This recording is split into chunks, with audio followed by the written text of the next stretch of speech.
if you're thinking about the limited amount of time that you have to prepare your home for sale, there are some things that you just don't need to address. One, cosmetic issues. Minor cosmetic imperfections such as chip paint, scuffed floors can be overlooked by buyers.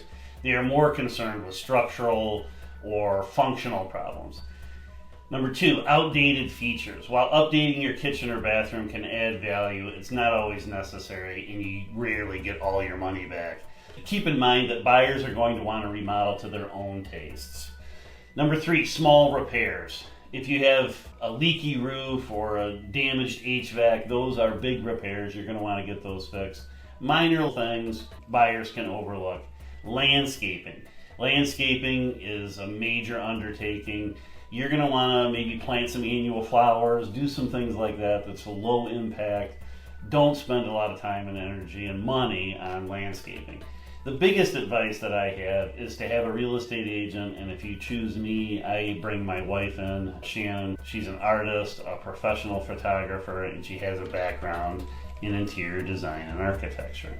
So she's really able to come in with that aesthetic eye and has helped a number of my sellers really pick and choose the few things that are going to have the greatest impact to get you the highest return on your investment of time, get you the best price without spending all this time and energy preparing your home for sale, because you likely are putting it up for sale for a reason. You've got other plans, you want to move on to those plans.